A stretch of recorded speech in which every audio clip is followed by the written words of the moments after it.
Dear parents, educators, and guests, good evening. Tonight, we discuss an important topic related to us, especially these days. We will be focusing on parenting and the various responses of parents and adolescents to COVID-19. We will also be comparing these responses in 9 different countries. But before we begin, please allow me to introduce our keynote speaker for tonight, Dr. Jennifer Lansford. Dr. Jennifer is a research professor at the Sanford School of Public Policy and faculty fellow for the Center for Child and Family Policy at Duke University in the United States. She's authored more than 200 publications that focus on parenting and the development of aggression and other behavior problems during childhood and adolescence. Dr. Lansford leads the Parenting Across Cultures project, a longitudinal study of mothers, fathers, and children from 9 countries. She's consulted for UNICEF on the evaluation of parenting programs in several countries and on the development of a set of international standards for parenting programs. She serves in editorial roles on several academic journals and has served in a number of national and international roles, including chairing the U.S. National Committee for Psychological Science of the National Academies of Sciences, Engineering, and Medicine. Dr. Lansford, welcome. Thank you for that very kind introduction. And it's really a pleasure to be with you all today. Thank you for inviting me to be here. I'm sorry that I don't speak Arabic to be able to talk tonight in Arabic. So thank you for your patience with my English. I will share my screen here so that you can see slides as we go. And I welcome your comments and questions as we go. Hiba has kindly agreed to monitor the chat and to take questions. So if you have things that you want me to elaborate on as we go, feel free to pose those questions and I can respond as we go. And then also we'll have some time at the end for questions and discussion. Can you see my screen okay with the slides? Okay. So first I thought I would just tell you a little bit what I thought our plan for tonight could be.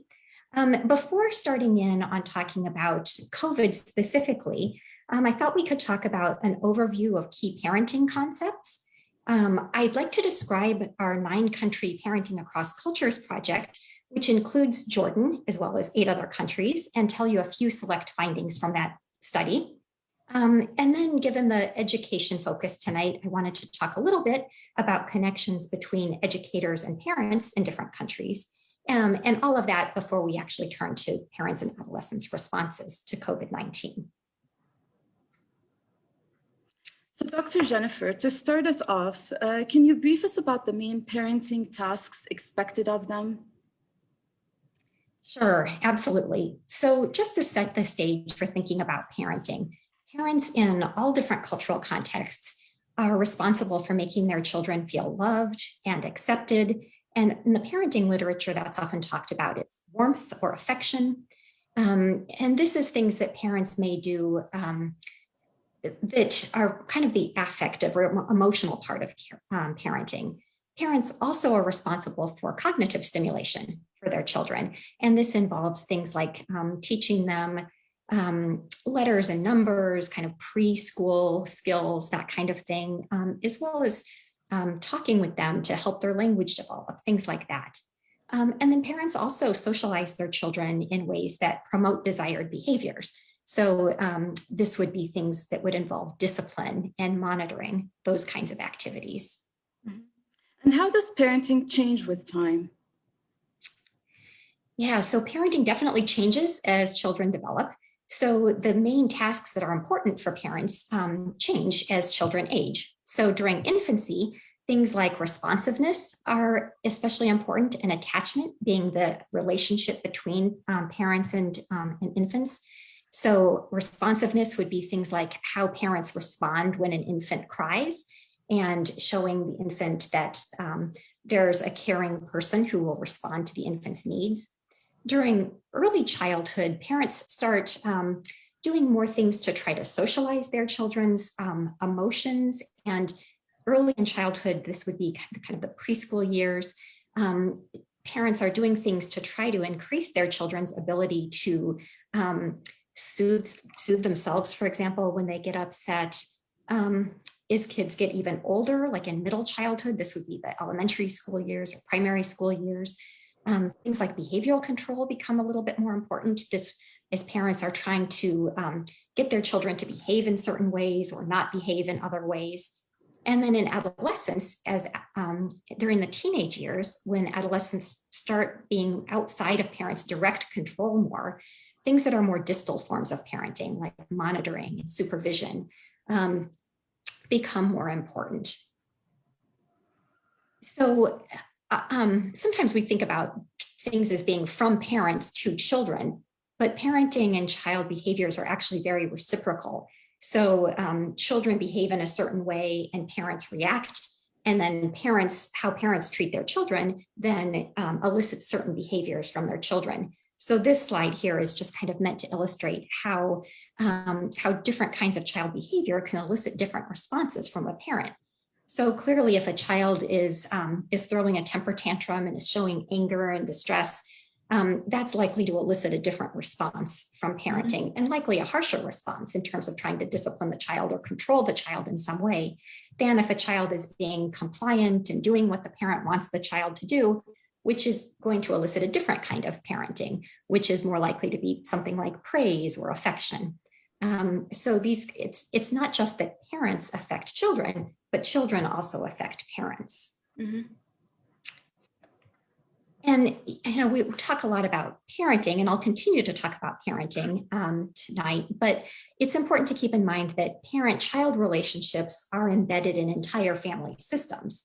So there are also interparental relationships between mothers and fathers. There are sibling relationships, oftentimes within families, extended family relationships with grandparents or aunts or uncles. So in thinking about entire families, it's not just what's going on between an individual parent and an individual child, but how those parent-child relationships are embedded in other systems within the family. So for example, if the parents have just had an argument with each other, the parents are more likely to take that kind of frustration out on children than if the parents have just had a very positive, supportive interaction. So because we're going to be talking about parenting in different cultural contexts, I wanted to say a little bit about form versus function in parenting, which can be important to think about how parent-child relationships are embedded in different cultural contexts. So here, this table shows how a particular parenting behavior can have either the same meaning or a different meaning in different cultural contexts. And different behaviors can have either the same meaning or different meanings, also depending on cultural context. So I'll give a couple of examples of that. So in some cultures, it's common for parents to show warmth or love by saying, "I love you," or by hugging or kissing the child. So that behavior has the meaning of showing love. But in other cultural contexts, that it's still important to show children that they're loved and accepted, but it's not common to do those behaviors of hugging or kissing or saying, "I love you."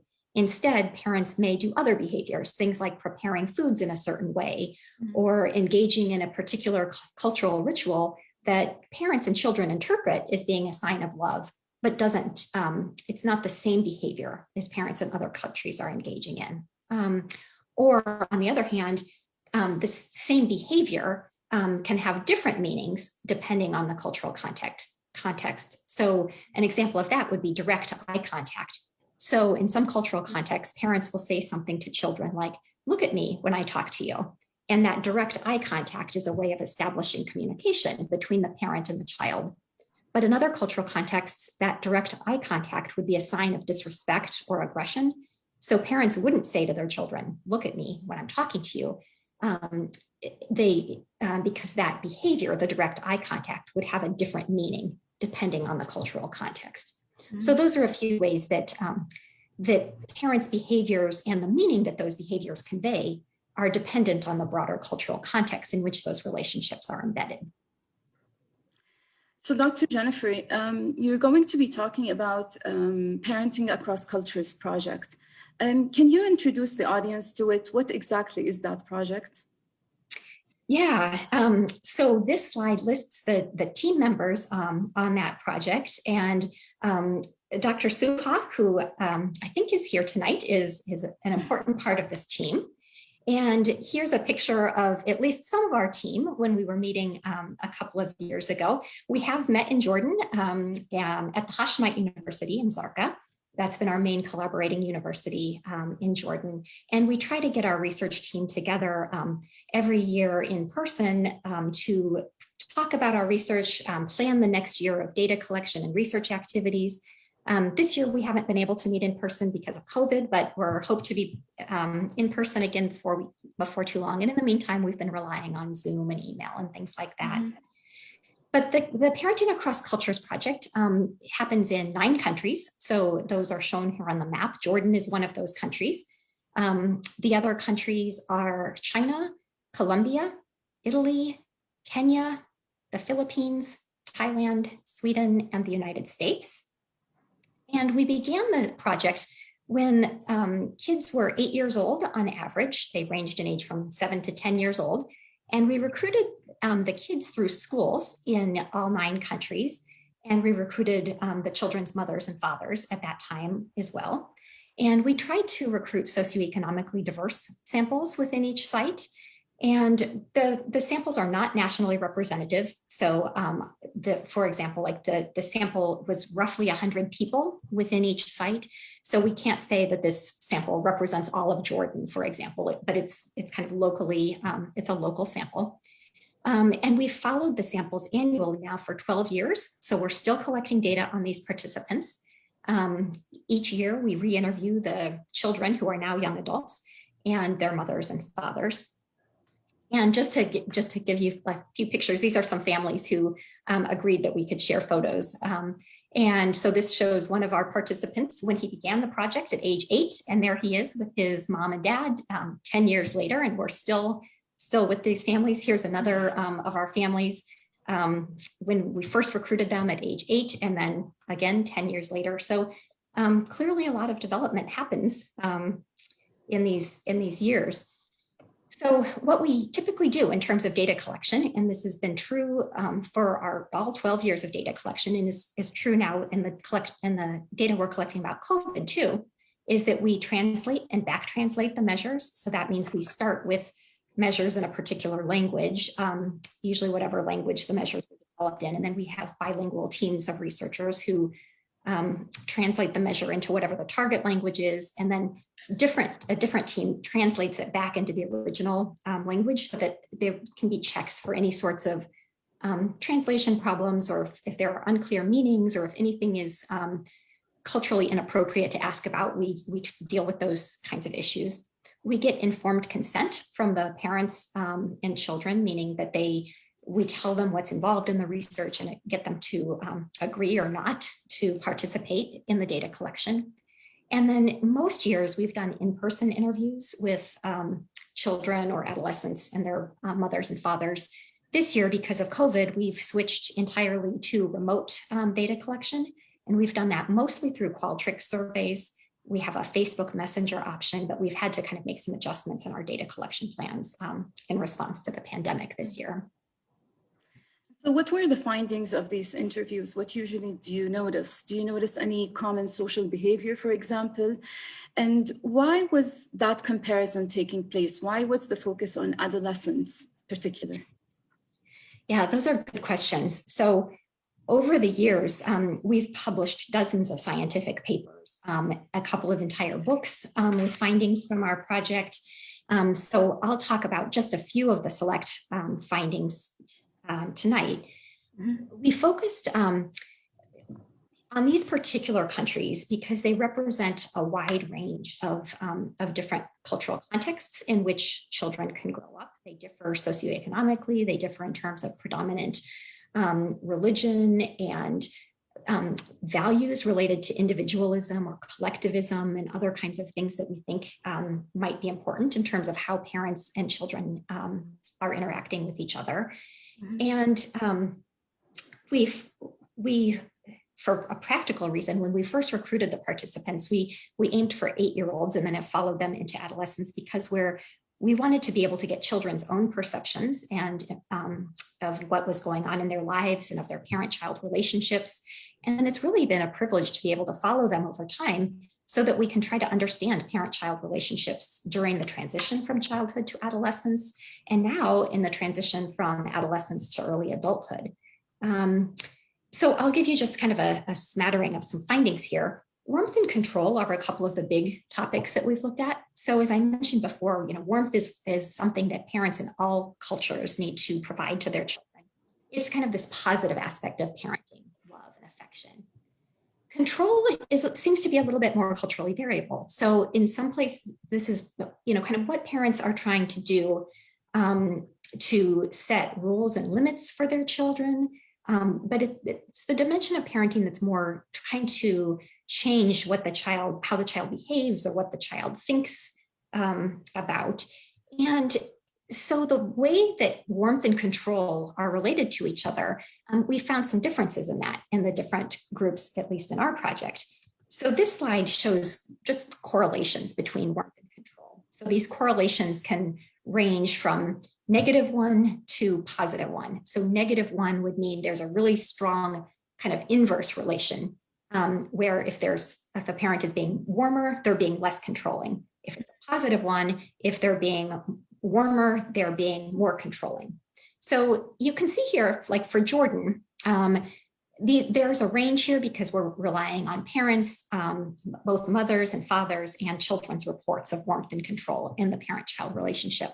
But it's kind of interesting, I think, to look at these across the different cultures because it suggests that in Jordan, for example, this range from -0.14 to 0.35 means that that for the most part, there's a little bit of a trend in Jordan for warmer parents to also be more controlling, but not entirely, because at least for some of the reporters, and this would be the children, children were a little bit more likely to see parents who they perceived as being warmer as being less controlling, which is kind of different from a country like Kenya, where the correlation was quite strong and positive. So in Kenya, for example, parents who were being warmer were also quite a bit more controlling.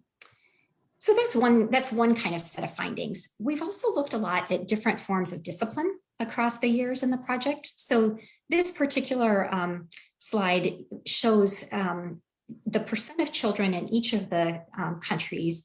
Again, these are not nationally representative samples. So this is not the percent of children in all of Jordan, but in our sample of 100 or so families who have experienced corporal punishment in the last month by anyone in the household, and the percentage of parents who believe it's necessary to use corporal punishment to rear a child well. And so I think what's really interesting about this slide is that in all of the countries, the percentage of parents who said someone had corporally punished their child in the last month is higher than the percentage of parents who said it's necessary to use corporal punishment to rear a child properly. So that suggests, and we've tried to look at this in other studies, that parents are probably not always using corporal punishment because they think it's the best thing to do, but because they're acting out of anger and lashing out at the child or something like that. I don't have Sweden on this slide here. Sweden outlawed corporal punishment in 1979. They were the first country in the world to do that. 61 countries have now outlawed corporal punishment, including Kenya. So these numbers are before the legal ban in Kenya, but we now have data from both before and after Kenya outlawed corporal punishment. And it does look like, at least in Kenya, that the use of corporal punishment decreased after it was outlawed quite a bit more than it did in the other countries over that same period of time. It's just a couple other findings to illustrate. We're also trying to understand how children think about social information. So this is a sample item from one of our measures that gets at hostile attributions. So kids are presented with a certain vignette. There we have 10 different mini stories like this that we give to kids, and we have and these are adjusted somewhat to different contexts that we think would be salient in different countries. But in this one, The child is asked to imagine being in a lunchroom, walking through with food, somebody bumps into the child and the food spills all over the floor. And then the child is asked to kind of think about what happened in this situation. Did the person bump you on purpose, or was it an accident? And then what would you do after the person bumped into you and your food spilled all over? And then you kind of ask the child to pick what they would do. So one thing that's really interesting about these kinds of scenarios is that they assess something called hostile attribution bias. So if kids, this is kind of an ambiguous social situation, you're not sure why this happened.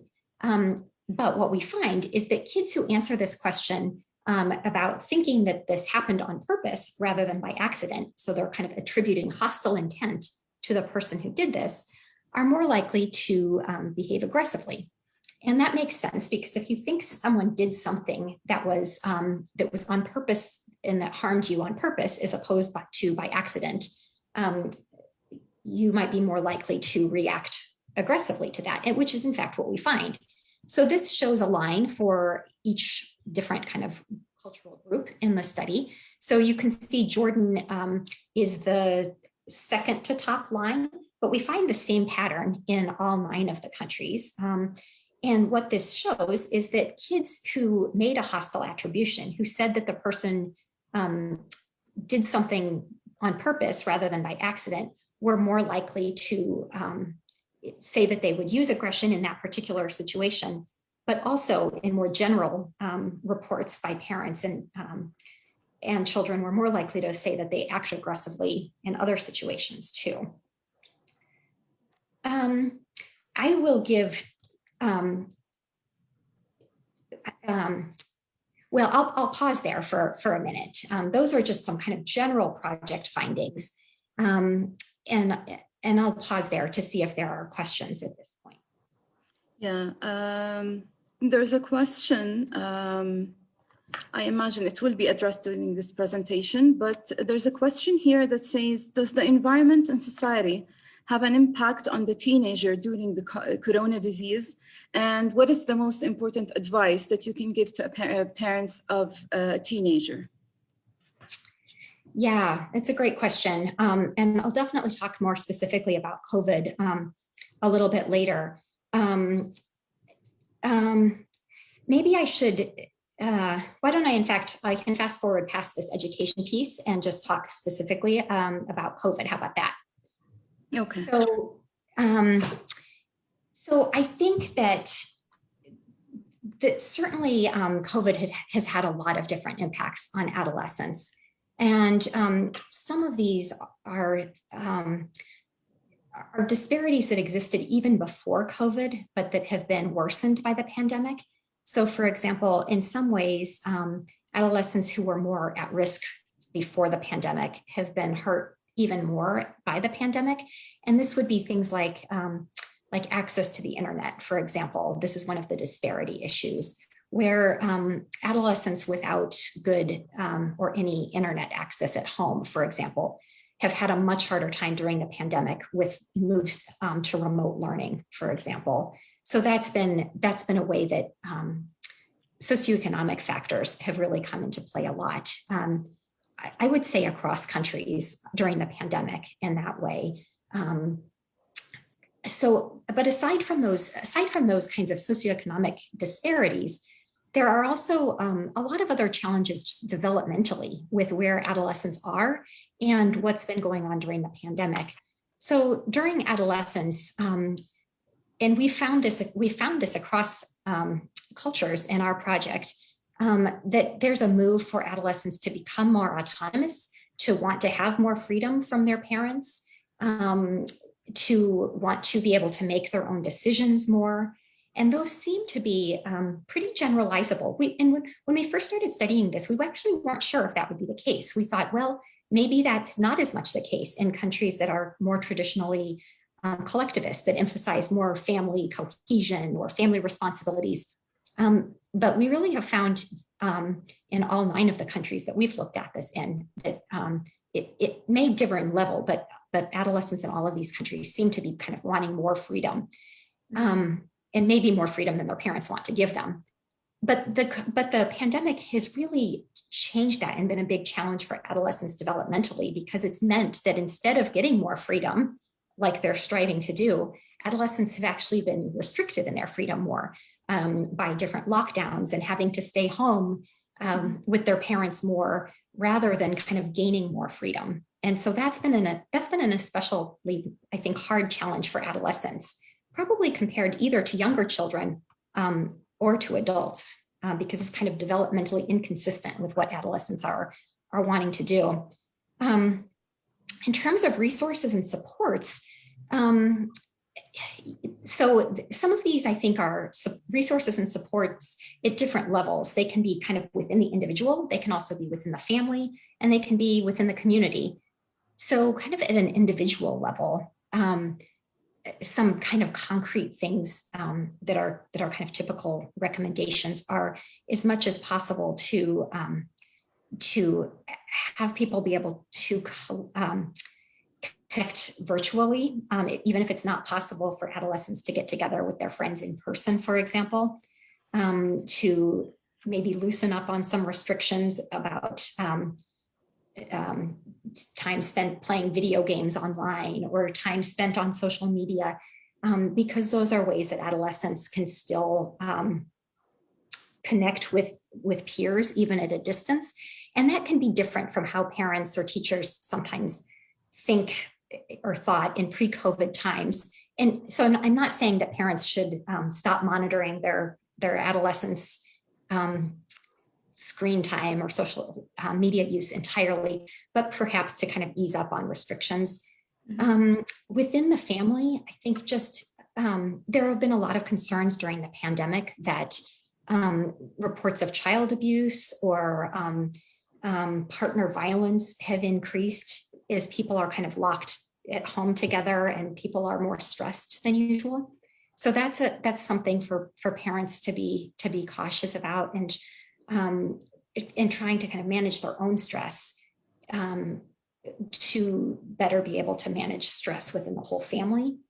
And then community resources can be really important to the extent that communities can, some of this can be kind of provide resources that are able to get needed supplies to families, especially lower income families. That can be important.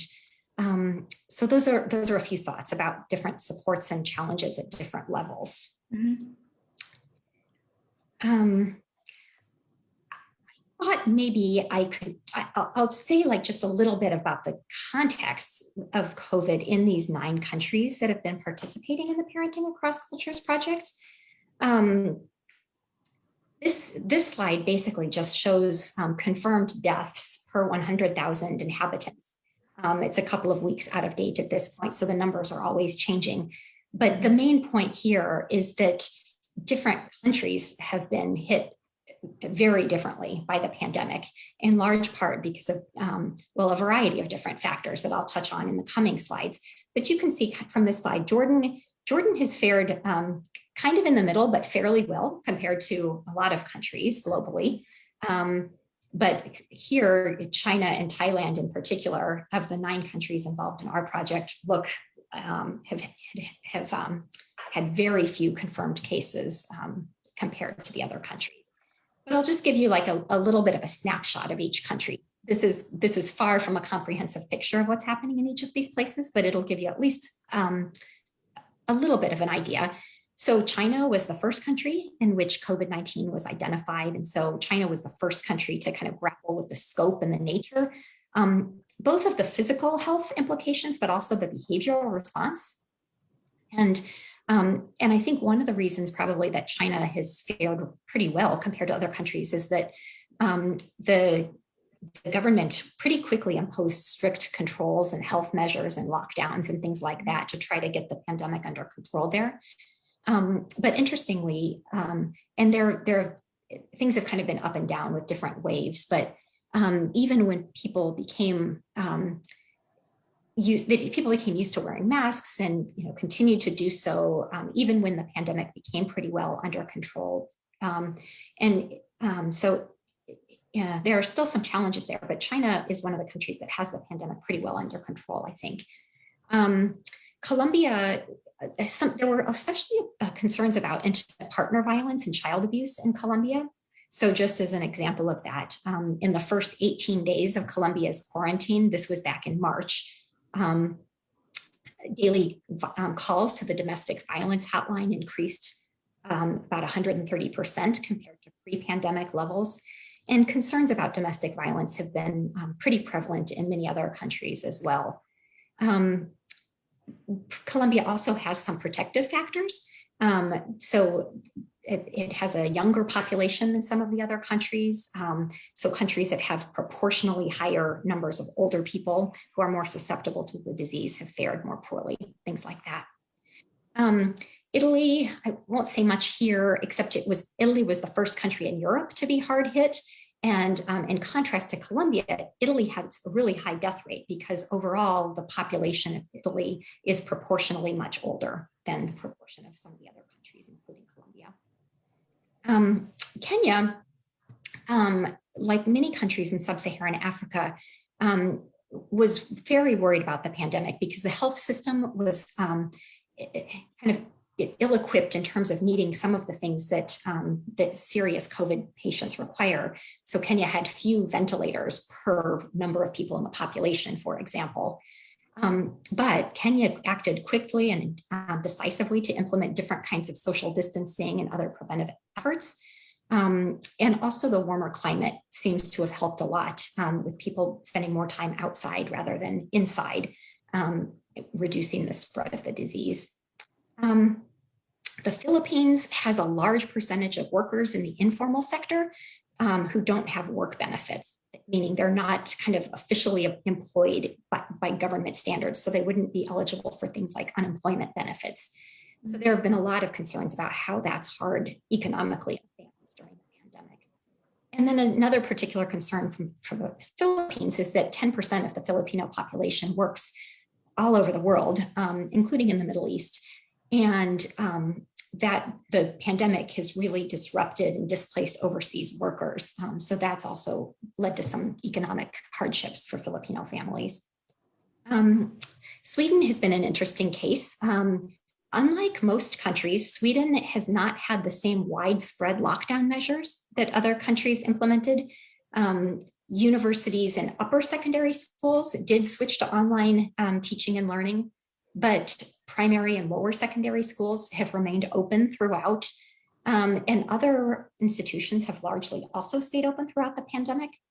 In general, trust in the government is high in Sweden, although there's some evidence that during the pandemic, there's been some kind of increased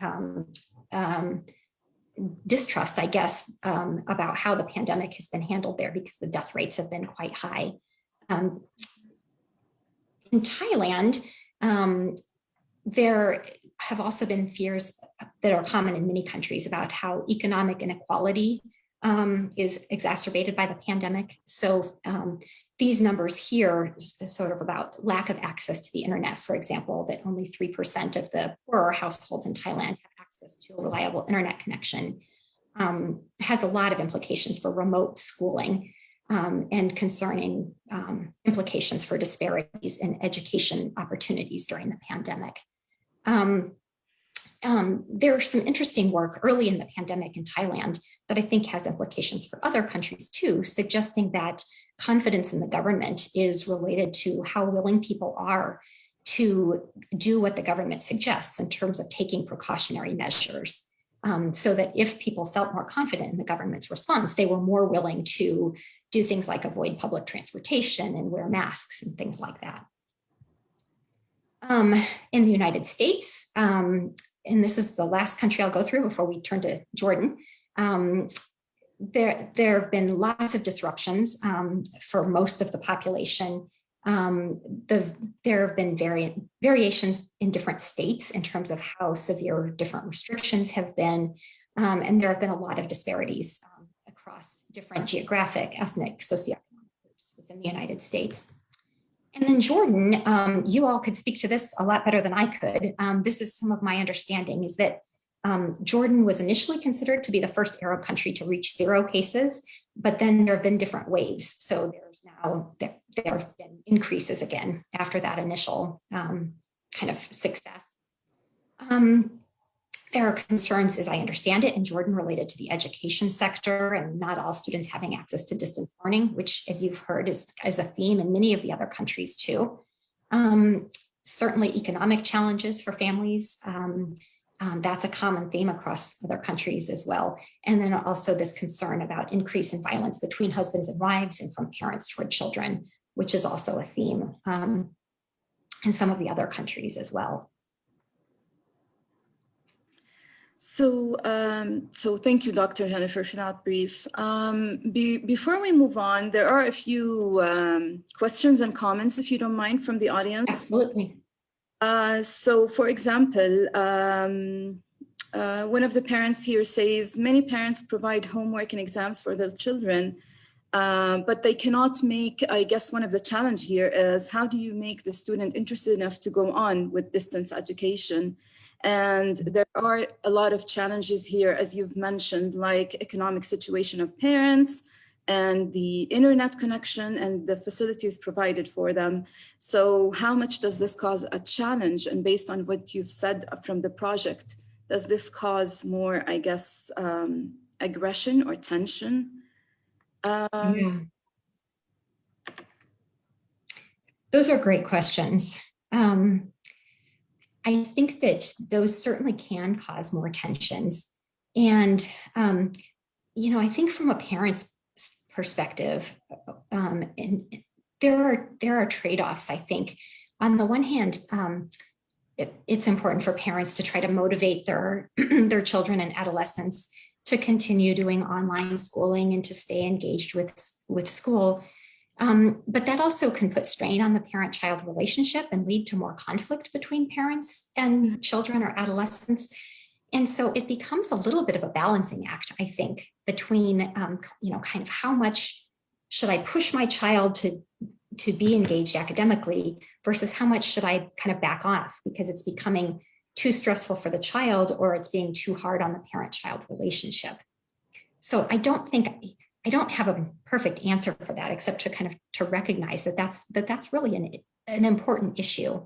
And for parents, it might become an issue of kind of choosing kind of what do you think are the most important issues for you? What are the things that you absolutely want to make sure that your child or teenager is doing or not doing? And then what are some things that are less important, and so maybe that would be a place to back off to avoid having conflict in many different areas, or if there are a couple different areas where the child or teenager could choose, if you think like, okay, maybe, and this varies depending on the teacher and other things, but if it's something like, the child doesn't have to be online at a particular time, if there are areas to try to give as much control to the adolescent as possible by saying, okay, you don't have to do your homework right now, but as long as it's done by, whatever time today, so you can choose if you're going to do it now or if you're going to do it later. Or, thinking about what are the other points where you could try to introduce as much or give the adolescent as much control as possible, I guess, within these constraints. I don't know if that fully answered the question. Thank you. Dr. Jennifer, there's also a question related to corporal punishment and how it was outlawed. So the question here is, did it only get stopped? I mean, speaking of countries and the statistics that you've presented, it's interesting that the only time that it stopped is when it was outlawed. So the question is it only through the threat of law that it could change and that behavior that can be stopped? Or is there anything that you found out that could, for example, a way to shift mindsets and change practices? Yeah, that's a great question. I think changing the law is only one way to do it. And oftentimes changing the law is not actually enough because sometimes parents don't know about the change in the law, or even if they know about the change in the law, they're not sure what to do instead. So oftentimes education campaigns can be important, and different countries have tried different sorts of education campaigns. Sometimes they're media campaigns, like through the radio or TV. Sometimes some countries have printed messages like on milk containers or things like that, that sort of talk about, don't hit your child, here's what you can do instead kinds of messages. There are also a number of different kinds of more involved parenting interventions that have been found to be effective in decreasing parents' use of corporal punishment and substituting other forms of discipline instead.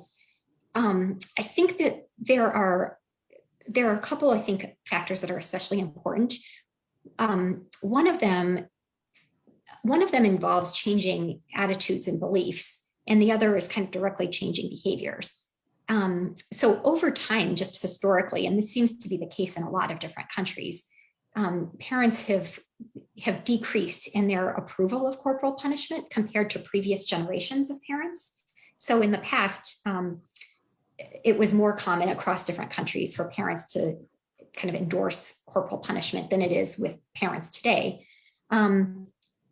So parents, there can be sort of these campaigns that are sort of like trying to change parents' perceptions of how acceptable it is to use corporal punishment and to try to encourage them to think about other strategies. But as you saw from that one slide that showed the difference between parents' use of corporal punishment and whether they thought it was necessary to use corporal punishment, even if you change parents' attitudes, that's not always enough to change their behavior.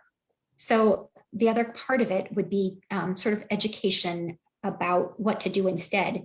And those can be things like, depending on the age of the child. For the youngest children, it would be a matter of saying, like infants, for example, parents sometimes hit infants, but infants don't have the cognitive capacity yet to understand that they're behaving in a way that's wrong. So if a baby pulls, like bites the mother during nursing or something like that, the infant has is not trying to harm the mother. And so the response shouldn't be sort of harming the infant, but to sort of redirect the infant. And a lot of times this is the case with toddlers, very young children too, oftentimes they're not misbehaving intentionally. And so just distracting them and giving them something else to do can be sufficient. But just kind of educating parents about some of those things. And then with older children, talking with parents about different strategies, making expectations clear before going into a new situation to try to prevent misbehavior from occurring in the first place. And then having non-physical consequences that don't involve hitting or corporal punishment, kind of removing privileges or other kinds of things, and just reasoning with the child a lot to explain why something is wrong or why they should or shouldn't engage in some behavior. But kind of just education of parents about those different issues can be really helpful. Thank you. So going back to the research that you've conducted, and anything common, like any common social behaviors that you've noticed across those countries, especially if we're talking about COVID-19 experience?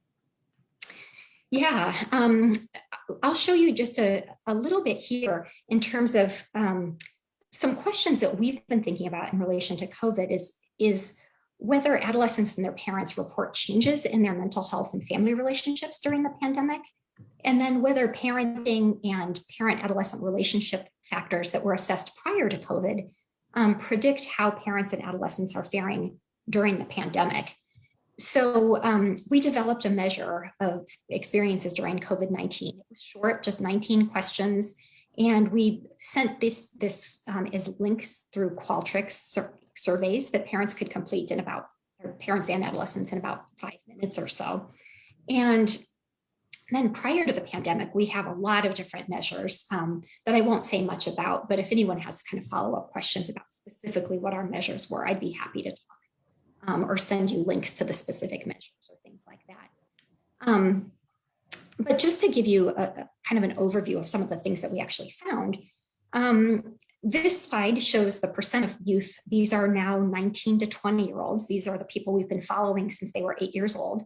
And these are the percentage of those 19 and 20-year-olds who reported an increase in anxiety or sadness since the pandemic started. So to kind of orient you here, anxiety is shown in the lighter blue and sadness is shown in the darker blue. And this shows for each country the percent of youth who said that they were more anxious before now compared to before the pandemic, or who said they were sadder now compared to the pandemic. So for Jordan, to pick those numbers out, 47% of the 19 and 20-year-olds said that they felt more anxious now than they did before the pandemic started.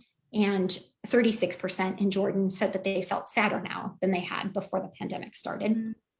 And then we can look at some similar numbers for anger and arguments. So the scale is different here. So the previous one was kind of 0 to 90%. This one only goes up to 45% because overall youth were reporting not as much in the way of increases in anger and arguments as they were reporting increases in sadness and anxiety. But nonetheless here, like if you look at Jordan, the light bar shows anger. And so it's 23% of these 19 and 20-year-olds in Jordan were saying that they felt more angry now than they did before the pandemic. And 30% of the 19 and 20-year-olds in Jordan were saying that they were getting in more arguments now than they did before the pandemic started. But then just to show that it's not all just negative things that are happening, this slide shows the percentage of 19 and 20-year-olds who reported an increase in family time doing fun things. So, and this is a happier picture. So 76% of these 19 and 20-year-olds in Jordan reported that they were spending more time doing fun things with their family than before the pandemic started. So I think that kind of suggests that it's a little bit of a mixed picture. So there are these increases in negative emotions like sadness and anxiety and anger and arguments, but that these adolescents, young adults are also reporting spending more time with their families doing fun things too. We also looked then at some associations between how these parent-child relationships were before the pandemic and these changes in adjustment during the pandemic. So here I tried to summarize just a few of these findings. And so what this shows is we looked at changes, not just in youth's reports of changes during the pandemic, but also mothers' reports and fathers' reports. And so to give you a sense of what this means, so for example, adolescents and their mothers who had more conflict earlier in adolescence, so around the age of 16 or so, for them, both the adolescents and their mothers reported having an increase in using substances during the pandemic. To give you and mothers who experienced more conflict with their adolescent during the years prior to the pandemic also reported an increase in sadness and anxiety. That's the internalizing column, as well as externalizing. That would be that anger and argument kind of construct. And so the specifics, I think, maybe are less important than just thinking that, family relationships are continuous over time in some sense. So either positive or negative aspects of parent-child relationships earlier in development can also affect how families are coping during the pandemic. And to give you a couple other kind of specific examples from the data we've been collecting, this also shows how factors that are outside of the family can affect how parents and adolescents are coping with the pandemic. So in this particular one, the variable that we were looking at is confidence in how the government is handling the pandemic. So if you recall back, like when I was talking about findings from Thailand early in the pandemic, that people who had more confidence in the government were more willing to comply with the government's suggestions about how to protect public health.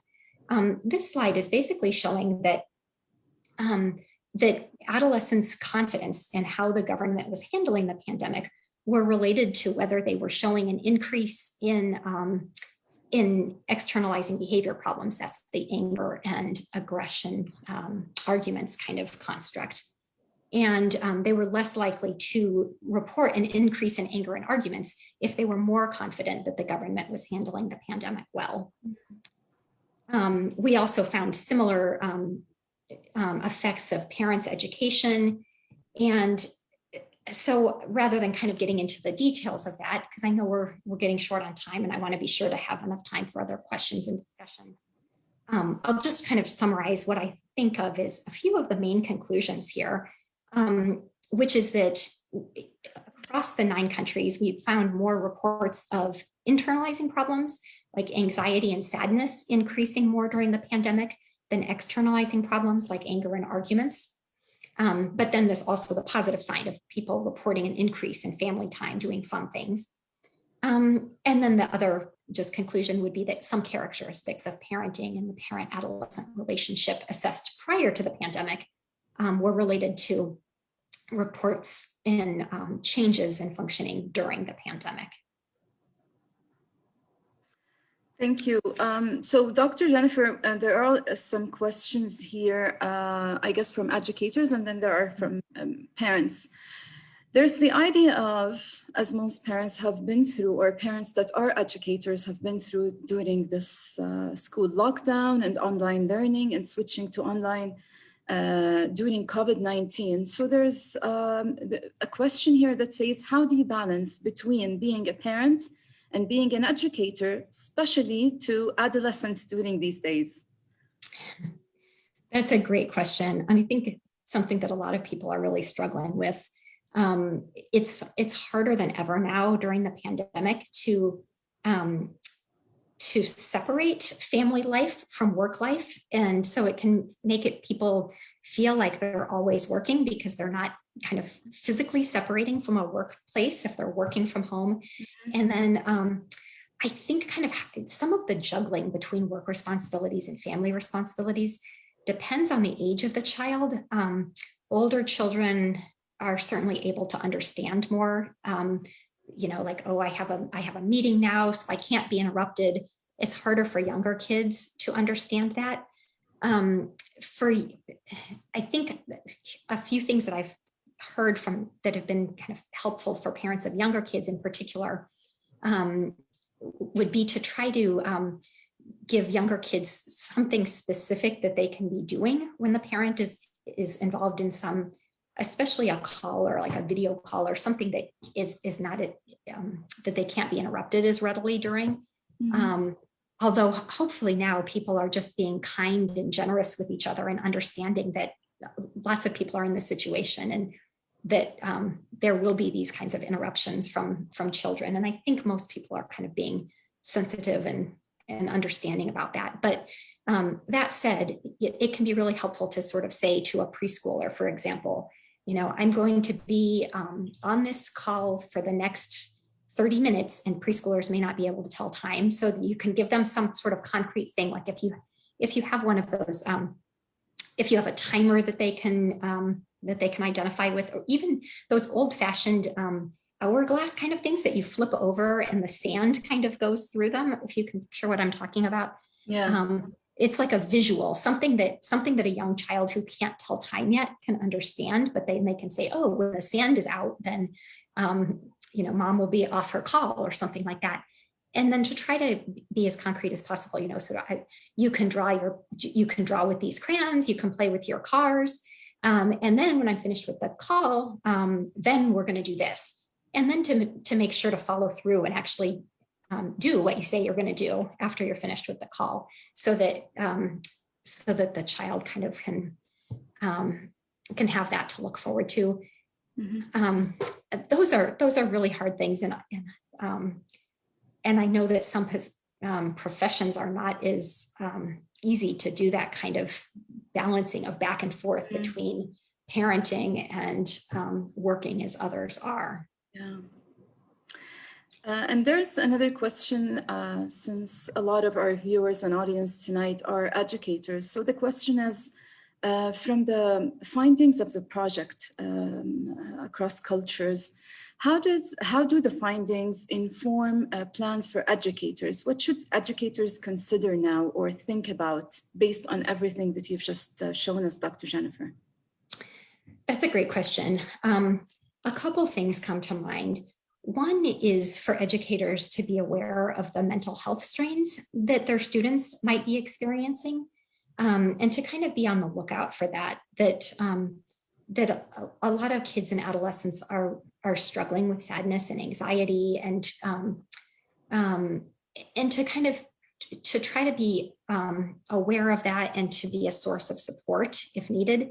And I know that can be hard because, you know, educators are not really, you know, positioned maybe to be a counselor, but if there seems to, especially if there seems to be a child who's really, really struggling, to try to maybe refer the child or the parents to some resources that could provide mental health support. The other, and this can be a tricky one, but to try to be flexible as much as possible with things like deadlines, understanding that if kids are having internet connection problems or something like that, that it can make it hard to turn in an assignment on time, or that they may miss something if they can't connect. And just so maybe to have more flexibility than one would normally have, understanding that it's important to teach kids responsibility and to meet deadlines and things like that, but that also these are tough times, and so more flexibility might be warranted as well. We're almost going to finish the session, Dr. Jennifer. Thank you so much. But do you have any concluding advice for also school leaders, any decisions post-pandemic? There's a question that says, how can also the role of schools here and school leaders like programs for well-being of the child? How much does that fit into the whole equation of everything that has been discussed so far? Mm-hmm. That's a great question too. I think post-pandemic, schools have a really big opportunity to help children kind of readjust to being back in more traditional learning environments. I think there are a lot of concerns that after mostly working from home, or, you know, schooling from home for a year, that kids may have lost some ground in terms of their social skills and their emotional skills, and that may be a challenge as they get back to the classroom, not just academic challenges, but kind of these socio-emotional challenges of, gosh, you know, interacting with people face to face, maybe a little bit more of a challenge. So schools, I think, can play a role in that, with just providing some socio-emotional supports as kids are coming back to the classroom, and kind of recognizing that there may also be some catch up to do academically. It seems variable, kind of going back to some of those disparities in education. It seems likely that some kids have been able to keep up better than others with remote learning, and that some parents are better able to kind of support their kids' remote learning than other parents are. And so schools probably have a role to play in terms of figuring out post-pandemic where kids are academically, and maybe needing to provide some extra educational supports to get kids back to their pre-pandemic levels academically as well, if they've lost some ground during the pandemic. Thank you, Dr. Jennifer. Thank you for the fruitful discussion, the advice, the statistics that you've given us. Hopefully this would inform plans for and decisions for parents and for educators and school leaders. So have a great evening, everyone, and stay safe. Take care. Thank you, everyone. Thank you, Dr. Jennifer.